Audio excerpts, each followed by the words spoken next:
So far, 2021 has inundated us with so many events that it seems like we're living through history all at once yet again. In between dummies invading federal buildings and gay rappers causing moral outrage by being the best Satan they can be, we've also seen contentious discussions surrounding the development and rollout of the much-needed COVID vaccines.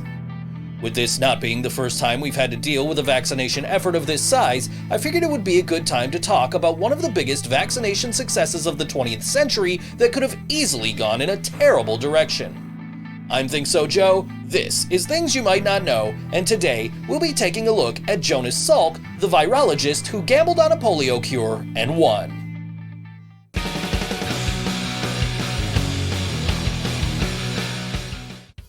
Born to Ashkenazi Jewish parents in New York City in 1914, Jonas Salk went on to graduate from City College of New York with a Bachelor of Science degree in chemistry in 1934.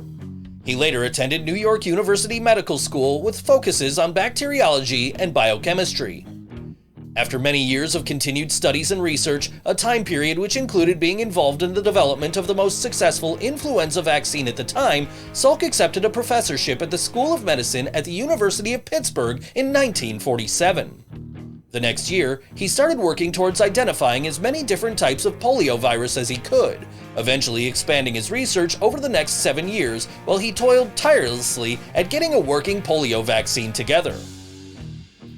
Based on how he chose to approach vaccine development and testing, Jonas Salk was kind of a perilous pioneer. At the time, the standard way of developing vaccines was with live viruses, as this was what scientists considered to be the most effective method. In a move that no one other than myself will refer to as the Salk bulk, Jonas ignored convention and developed a killed virus vaccine by growing samples of the virus and then deactivating them by adding formaldehyde so that they could no longer reproduce. Many called this method dangerous.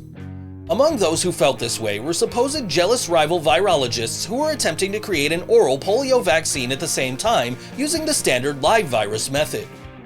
Because Americans are impatient and the live virus version of vaccine development takes quite a bit of time, Salk received the full backing of both the March of Dimes and then President Franklin D. Roosevelt, a survivor of the polio disease himself. If you think we're done with Jonas Salk taking huge risks for the benefit of mankind, think again. After completing the standard inoculation tests on monkeys, which proved a success, in 1952, it was time to start human trials. Of course, the subjects provided to Salk via the various institutions in the Pittsburgh area for proper testing were not enough for the determined scientist. He needed his own control group. This is when Salk made the decision to inject himself, his wife, and his children in his kitchen after boiling the needles and syringes on his stovetop. Any professional body piercer worth their salt in the 21st century would probably cringe listening to that sterilization process. If you're waiting to hear all about the terrible things that this did to the bodies and brains of Salk's family, then you're going to walk away from this video disappointed, because all of this was surprisingly successful. The public rollout of Jonas Salk's polio vaccine began in April 1954, and by June, over 1.8 million people had been inoculated. This period also saw the first use of the double-blind method during research, where neither the patient nor the person administering the inoculation knew if it was a vaccine or placebo in the syringe. Salk was against the vaccine being given a patent, being quoted as saying, "There is no patent. Could you patent the sun?" He believed that disease cures belonged to everyone. Someone should probably talk to Big Pharma about that, huh?